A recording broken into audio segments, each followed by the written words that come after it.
I thought we were just helping her recover from a minor surgery. A hip replacement, nothing dramatic, a few weeks of rest, and then back to her apartment across town. I had no idea that by the time those weeks were over, I would be standing in our kitchen surrounded by boxes that weren't mine, holding a document that proved my husband had been quietly, methodically signing away the house we had built together over 7 years. She didn't move in because she needed help. She moved in because she had a plan. And my husband, the man who had kissed me goodbye every morning for a decade, the man whose coffee I still made 2 cups of out of sheer muscle memory, had been part of that plan from the very beginning. The thing about betrayal is that it rarely arrives wearing a disguise you can see through. It comes wrapped in something warm and familiar, something that smells like family dinners and reasonable requests. It comes in the form of your husband standing in the doorway of your bedroom with a soft, tired look on his face saying, "She just needs a few weeks, Clara. It's the right thing to do." And you say yes. You go to the spare room and you put on fresh sheets that smell like lavender, and you feel quietly proud of yourself for being the bigger person. You have no idea, standing there with your hands pressed flat against the clean bedspread, that you are making the bed in your own trap. My name is Clara Whitfield, and this is the story of how I almost lost my home and then burned the whole plan to the ground. Before any of this happened, life was the kind of ordinary that you don't appreciate until it's gone. I was 34 years old, a project manager at an architecture firm in the city, with a daily routine that felt both unremarkable and deeply satisfying. I woke at 6:15 to the coffee maker, timer set the night before, same as every night for 3 years, and would lie still for exactly 4 minutes listening to the particular silence of our house before Jason's arm found my waist and he murmured something unintelligible into my hair. Those 4 minutes were the best part of my day. The kitchen smelled of dark roast and sometimes of bread I had baked the night before, and the morning light through the east-facing window fell across the tile floor in long amber bars, like something from a painting. Our house on Elmwood Drive was a yellow Victorian with original wood floors that creaked in a rhythm I knew the way you know a song. Every note in its exact place. A deep front porch, a backyard hydrangea that bloomed every July in a particular faded blue that existed only in old letters and certain memories. We had bought the house 4 years earlier, mostly with money I inherited from my grandmother, Ruth, a woman who had worked as a seamstress for 40 years and saved with a discipline I found both humbling and quietly astonishing.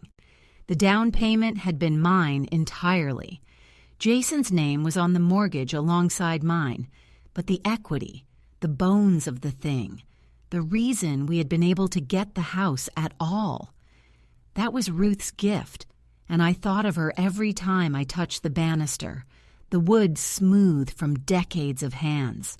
Jason worked in commercial real estate, charming in the easy, unhurried way of men who have never had to try very hard.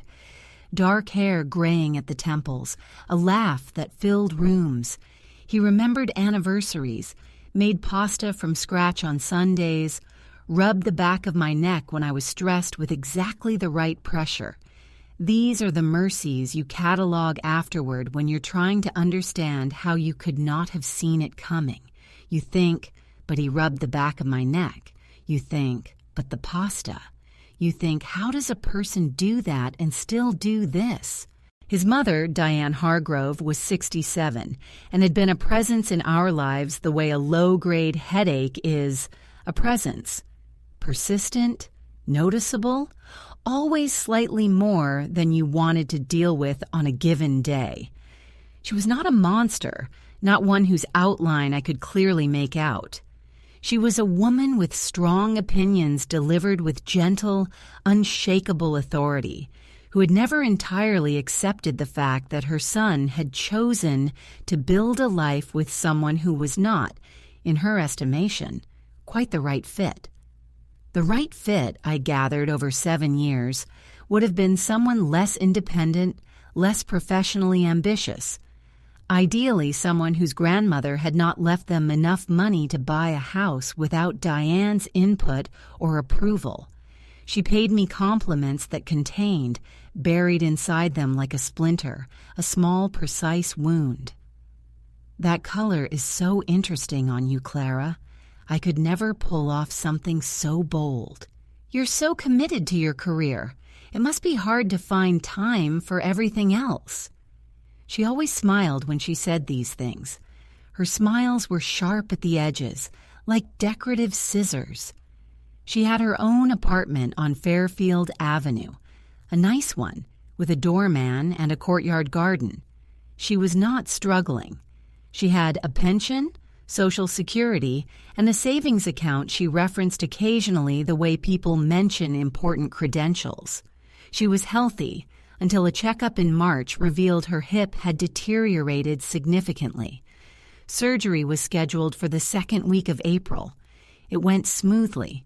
She was discharged in 3 days. And then Jason came to me with his tired, gentle look and said, "She just needs a few weeks." I put on fresh, lavender-scented sheets. I moved boxes to the attic. I bought a shower chair and non-slip bath mats. I cooked a pot of chicken soup the night before she arrived. Real soup, from a whole carcass, with good carrots and bay leaves. Because that was the kind of person I was. I told myself this would be hard but manageable. I told myself we were a team and in a few weeks everything would return to normal, and I would look back on this as a small, slightly difficult thing I had handled with grace. I was so completely, catastrophically wrong that it almost seems like a different person who thought those things. She arrived on a Saturday in late April with 3 large suitcases, 2 duffel bags, a rolling cart of personal items wrapped in dish towels, and a framed photograph of Jason at age 9 that she placed on our mantelpiece without asking. She had brought her own pillows, 2 of them. A decorative lamp that replaced the one I had put in the guest room. I stood in the doorway of the spare room watching her arrange things with the focused, proprietary energy of someone not settling in for a visit, but staking a claim, and I told myself I was being uncharitable. She had just had surgery. I should be generous. The small, specific mercy of self-deception. How efficiently it works, how willingly you use it on yourself, how little it costs in the short run, and how dearly in the long. The first 2 weeks were merely exhausting. She was demanding in a way that disguised itself as helplessness, which is a particular and refined skill. She needed help with this. Could I fetch that? Was it too much trouble to bring tea at a certain temperature? Not quite so hot, Clara, and a bit more honey, if you don't mind. The house was rather cold. Could I adjust the thermostat? She said all of this sweetly, with that particular smile that never traveled all the way to her eyes. I came home one Tuesday to find 3 kitchen cabinets reorganized, spices alphabetized in a drawer, mugs on a different shelf, my entire system quietly dismantled and replaced with hers. I stood in the kitchen staring at this rearrangement with a feeling somewhere between violation and absurdity, like coming home to find your furniture has been moved while you slept. I put the spices back that evening, and I thought, I need to say something to Jason. And then I thought, but it's just spices. And that thought, it's just spices, it's just a lamp, it's just a photo on our mantelpiece, was the thought she had been counting on. I said something to Jason, choosing my words like I was choosing footing on ice, because conversations about his mother required a preemptive softness, or they would slide from concern into accusation. I told him I felt like Diane was treating our home as though it were hers. He listened with arms crossed and eyes slightly down, the posture of a man who has already decided how to feel about what he's hearing. "She's just trying to feel at home," he said. "It's hard for her, Clara. She's not as independent as she used to be." I said I understood. He said, "I know, and I appreciate it." He said it the way you say it when you don't mean it but know that you're supposed to. By the third week, the question started. Innocuous at first, Diane asking over dinner about property values on Elmwood Drive, about when we had bought the house, about whether we had refinanced recently. She asked if the house was in both our names. She asked whether we had any estate planning in place. A trust, perhaps. "It's just sensible, at your age," she said pleasantly, "for everyone's protection." I mentioned this to Jason that night, lying in the dark, my voice quiet and even. He was quiet for a moment, then said, "She probably just read something online about estate planning. You know how she gets on these research kicks." His voice was entirely steady.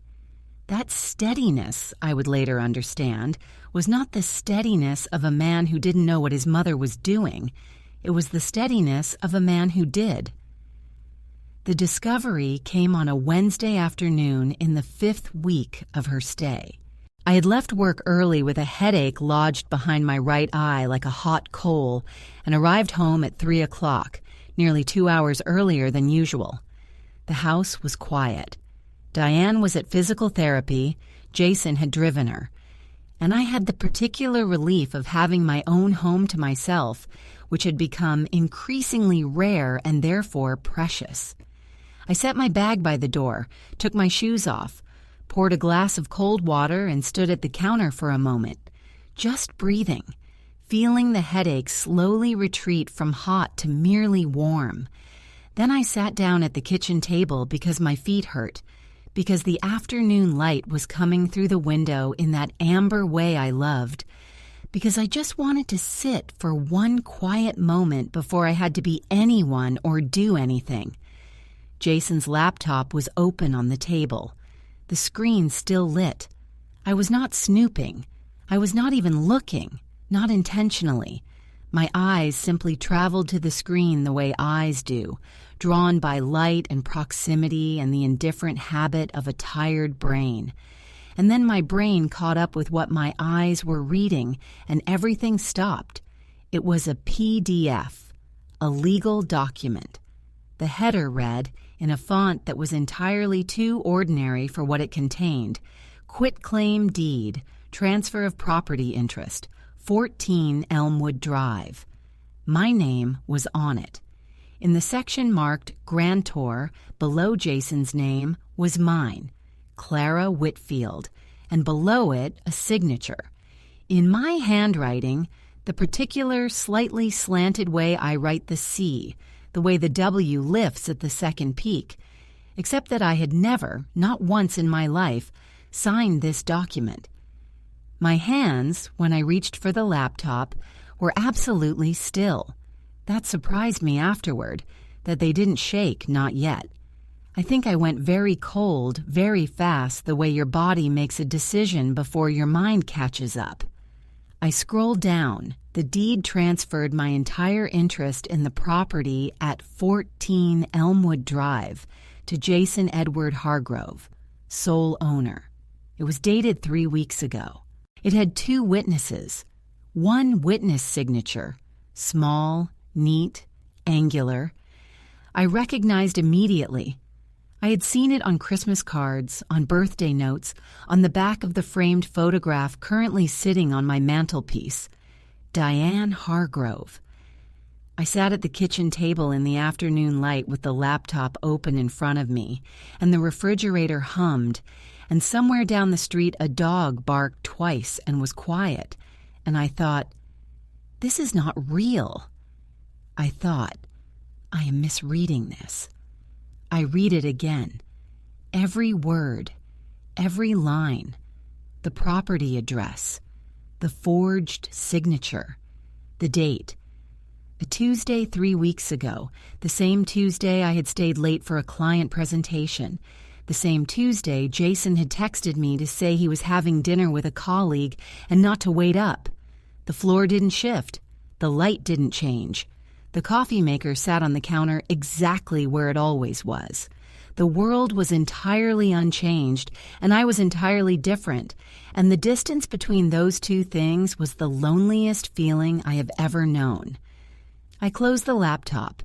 I set down my glass of water without drinking from it, and I sat very still while the amber light moved slowly across the floor, and I thought about my grandmother Ruth, who had saved every dollar of that down payment in careful increments over 40 years, who had pressed my hand between both of hers and told me once that a home of your own is the only kind of freedom that lasts.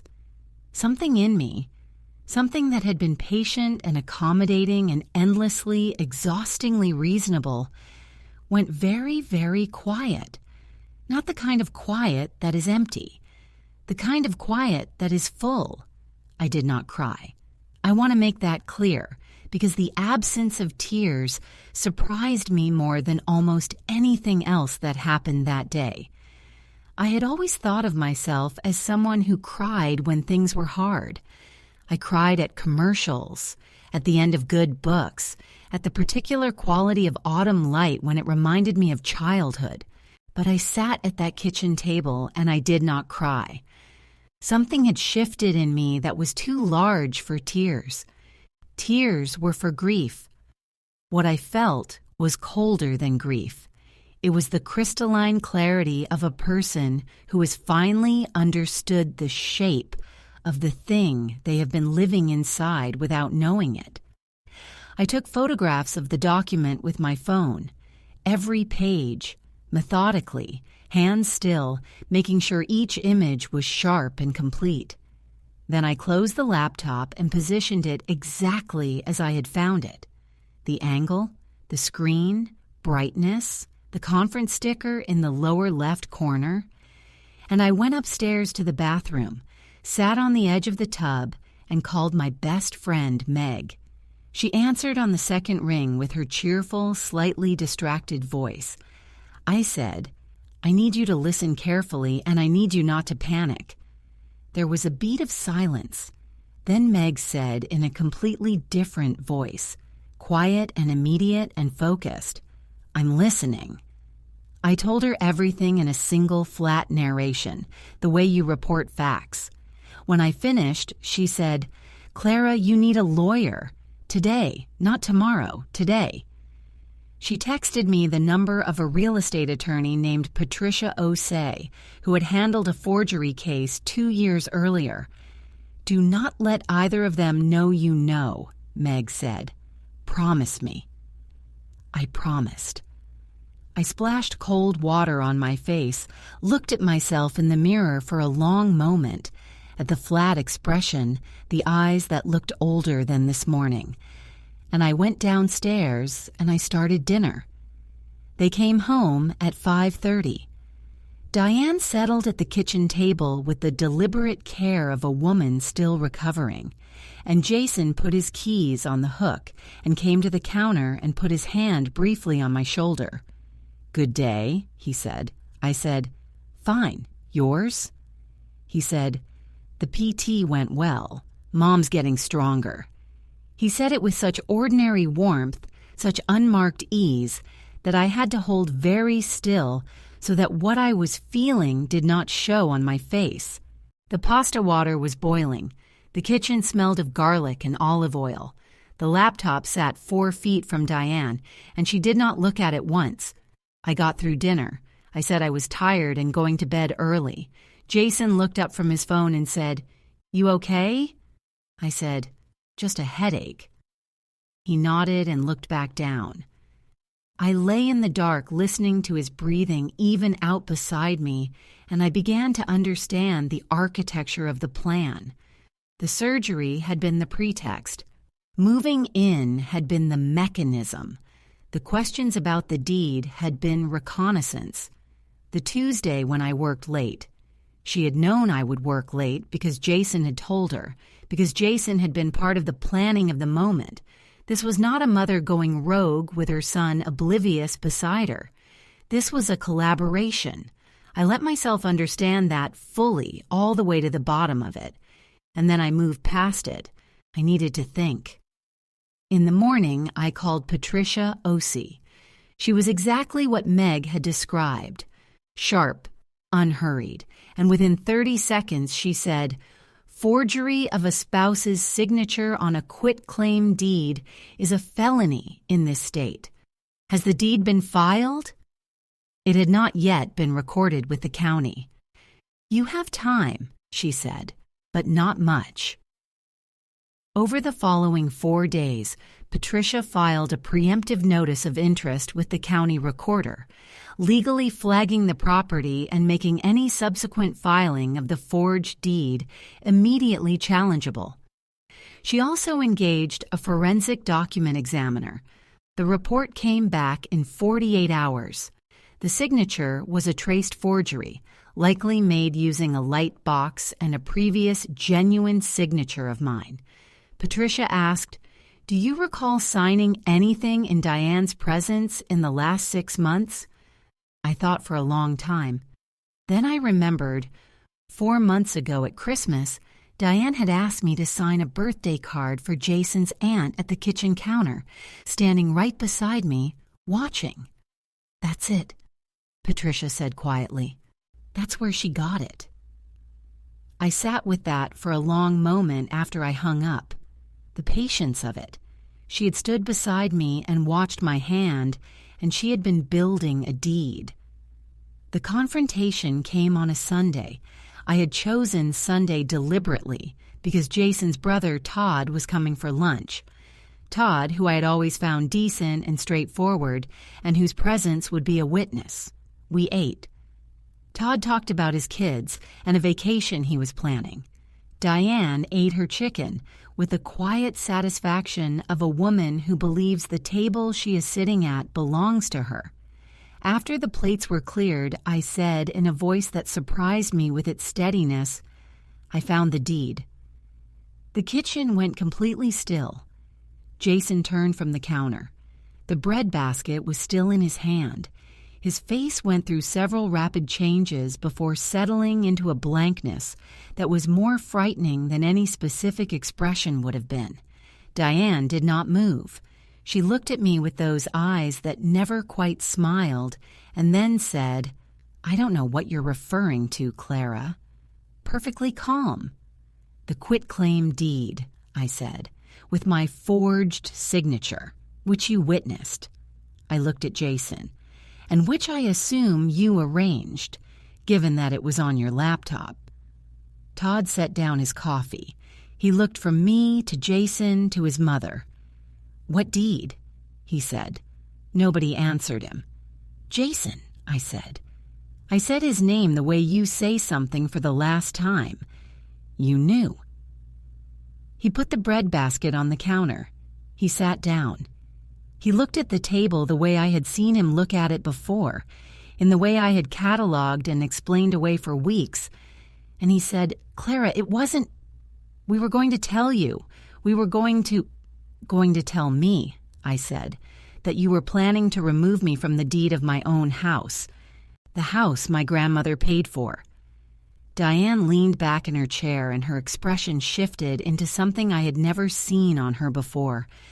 Not the sharp-edged smile, not the pleasant indifference, but something older and harder, and finally, unguarded.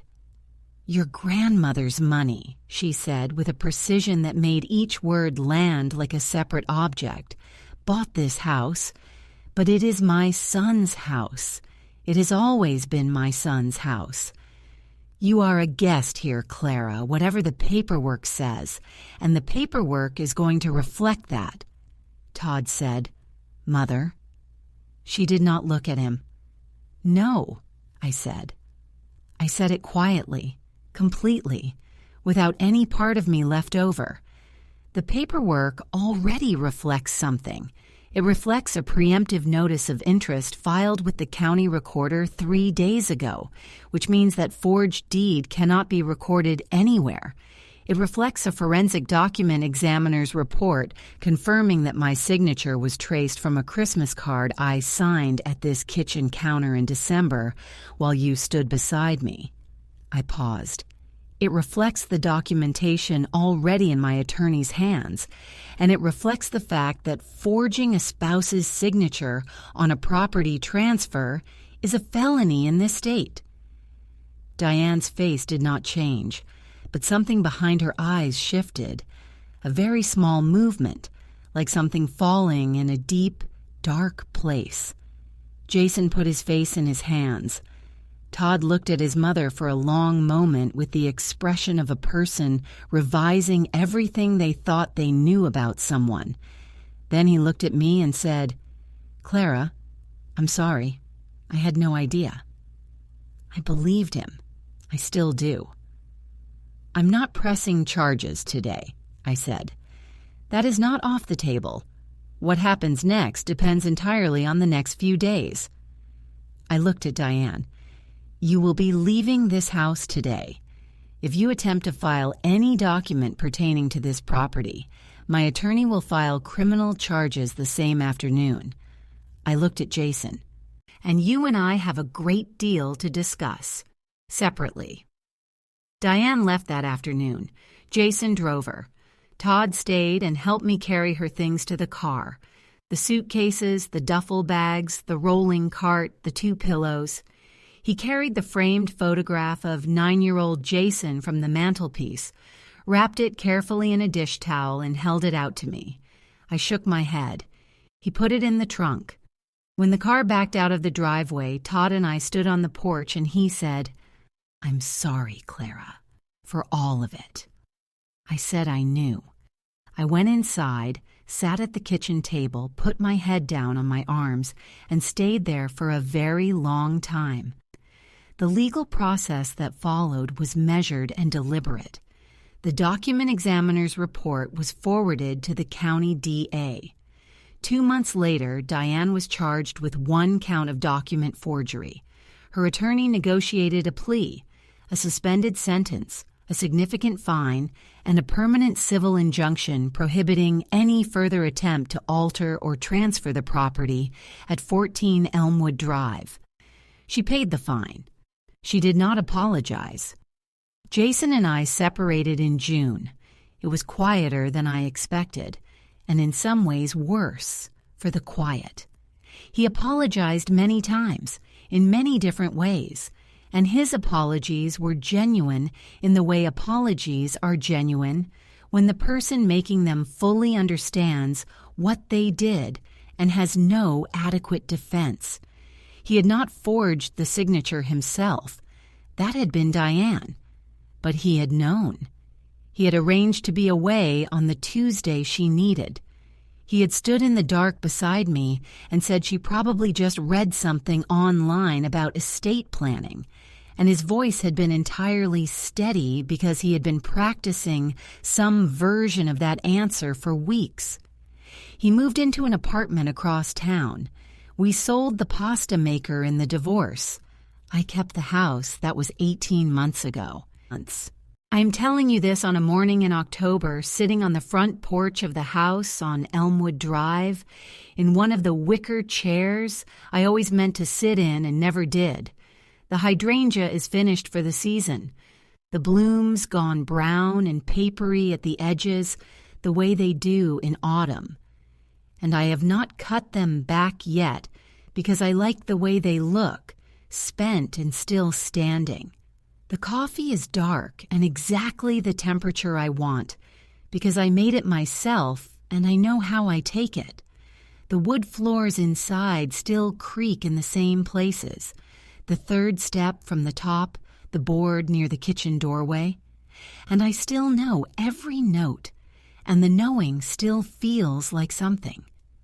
My grandmother Ruth used to say that the things you earn with difficulty are the only things you really own. I thought I understood that when she said it. I understand it differently now. The house is mine, not just because of her savings or my name on the deed or the legal protections that turned out to exist for exactly this situation. It is mine because I sat at a kitchen table in the late afternoon light and I understood, calmly and completely, what was being taken from me. And I did not panic, and I did not crumble, and I did not wait for anyone to save it for me. I sat on the porch in October and drank my coffee, and the hydrangea stood in its corner of the yard, brown and papery and still standing. Some things just last.